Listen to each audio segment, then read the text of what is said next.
রোববার রাত 12টার দিকে দোকানে বসে নিজের মোবাইলে ব্যস্ত সময় পার করছিলেন মোহাম্মদ সেলিম। এই সময় দোকানে আরও কয়েকজন ছিলেন। ওই সময় দোকানের পাশ দিয়ে অন্ধকারে পায়ে হেঁটে যাওয়ার শব্দ শুনতে পেয়ে ডাক দেয় তারা। সঙ্গে সঙ্গে বেশ কয়েকজন সশস্ত্র ব্যক্তি দোকানে ঢুকে সেলিমকে কোপ দিয়ে হাতের আঙ্গুল কেটে ফেলে। এরপর দোকানে থাকা লোকজনকে এলোপাথারি পেটালে তারা পালিয়ে যায়। তারা পালানোর পর এলোপাথারি কুপিয়ে এবং গুলি করে ঘটনাস্থলে মৃত্যু নিশ্চিত করা হয় সেলিমের চিৎকার শুনে হাতে টর্চ লাইট নিয়ে দোকানের দিকে আসার পথে গুলি করা হয় তার বাবা জাফর আলমকে। তাকে গুলি করে পালিয়ে যায় হামলাকারীরা।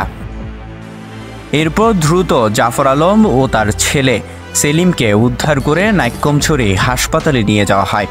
সেলিম ঘটনাস্থলে মারা গেলেও তার বাবা বেঁচে ছিলেন।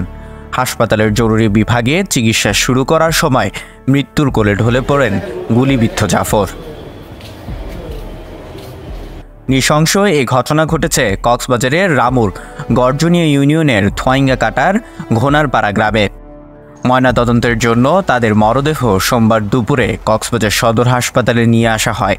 হাসপাতালের সামনে সাংবাদিকদের এভাবেই হত্যাকাণ্ডের বর্ণনা দেন নিহত জাফর আলমের আরেক ছেলে, যা শুনলে গা শিউরে উঠবে যে কারোই।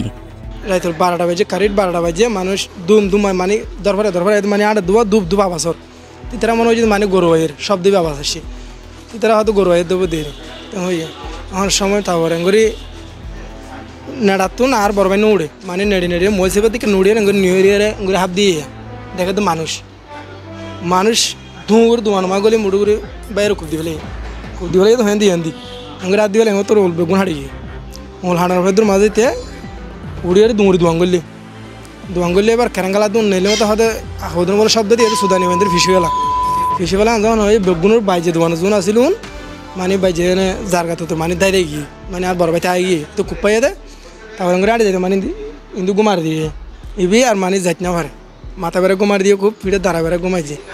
তারপরে খুব হায়ের চিল্লাদের মানে আমার আব্বা মানে ইন্দি নিচে আমার আব্বার বাড়ি, তা আমার আব্বা বাতি মানি করে উঠবার সময় মানে বাতি ল দিয়ে মানে গুলি করছে আমার আব্বারে এখান দিয়ে গুলি মানে 1 মাইল ধরেন 32 হাত ওর মধ্যে মানে আর আব্বা এখান দিয়ে আর মানে কেউ উড়িতে না পারে এর মধ্যে ফুরি যাওয়ানোর পরে এটারা দায় গিয়ে। স্থানীয় সূত্রে জানা গেছে মিয়ানমার থেকে অবৈধ গরু পাচারের স্বর্গরাজ্য গর্জনিয়া। চোরাই পথে গরু পাচার করতে গিয়ে সেখানে সশস্ত্র চোরাকারবারি বেড়ে গেছে।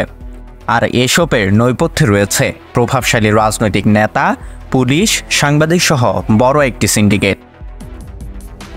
মধ্যরাতে গরু পাচারের জন্য যাওয়ার পথে পাচারকারীদের ডাক দেওয়ায় ক্ষিপ্ত হয়ে কুপিয়ে আর গুলি করে হত্যা করা হয়েছে তাদেরকে। এ ঘটনায় জড়িতদের দৃষ্টান্তমূলক শাস্তি দাবি করছেন স্থানীয়রা। 10 থেকে 12 জন ওইরকম মুখ বাঁধা অবস্থায় গুলি নিয়ে, দা নিয়ে, কিরিচ নিয়ে হঠাৎ করে এসে অতর্কিত অবস্থায়, যেমন কি যারা বসা ছিল তাদেরকে বলতেছে এদের সবাইকে ব্রাশ ফায়ার করে দেয়, ওরকম বলে গিয়া মারামারি শুরু। ওইখানে গুলি থেকে শুরু করে দা কিরিচ এগুলো চালানো শুরু ওরা। তো যারা বসা ছিল তাদের হাতে তো কিছু ছিল না, গিয়া যারা ছোট ছোট ছিল ওরা পালাই গেছে। ইয়াং যারা ছিল সম্ভবত এদের 2 জনকে টার্গেট করে মারছে আমার সন্দেহ। না, এটা স্বাভাবিক না, অত্যন্ত অস্বাভাবিক। যার কারণ মুরার ভিতরের কারণ হচ্ছে যেখানে মারা গেছে এখানে মনে হয় সর্বোচ্চ 1-1.5 কিলোমিটারের মধ্যে 10-12টা বাড়ি থাকবে। ওখানে যদি 32 জন লোক যদি 32টা স্তরে নিয়ে যদি আসে, কেউ মারতে পারবে? যোগ্য জনপতি নিয়ে প্রশাসনও তো মারবে না। মানে আমরা তো চাই সুষ্ঠু তদন্ত হোক। এরকম ঘটনা যখন মার বুক এবং ছেলেদের যে এখান থেকে 2-3টা ছেলে আছে এরা, হ্যাঁ, এই যে বাবা একটা বাপ এবং ভাই যে মারা গেছে, এটা আসলে এরকম হওয়ার মতন কি কেউ মানিয়ে নিতে পারছে না। আমি নিজেও পাচ্ছি না।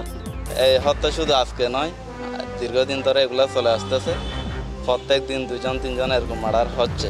তো এগুলো বন্ধ করা উচিত, প্রশাসনের কঠোর নজরদারি হওয়া উচিত। গরু পাচারকে কেন্দ্র করে দিনের পর দিন গর্জনিয়া এবং তার আশেপাশের এলাকার আইন শৃঙ্খলা চরম অবনতি হলেও টনক নড়েনি পুলিশের। দেখেও না দেখার ভান করে থাকায় দিন দিন বেপরোয়া হয়ে উঠেছে সশস্ত্র পাচারকারীরা।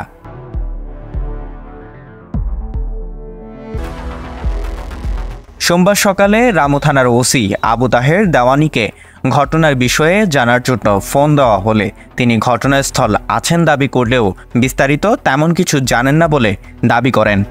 ঘটনাটা এখন কিছু বলতে পারবো না, আমরা তদন্ত করতেছি, ওই এলাকায় আছি, এটা পরে ডিটেলস জানাবো।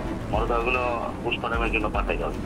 গরু পাচারের আড়ালে প্রতিনিয়ত ইয়াবা পাচারও ঘটছে, আর এই পাচারকে কেন্দ্র করে অপরিচিত মানুষের আনাগোনা বেড়ে গেছে গর্জনিয়ায়, বেড়ে গেছে সশস্ত্র সন্ত্রাসীদের সংখ্যাও। পিতাপুত্রের মর্মান্তিক হত্যাকাণ্ডের পর পুলিশের ভূমিকা কি হয় তা এখন দেখার বিষয় বলছেন সচেতন মহল। News desk, CCN।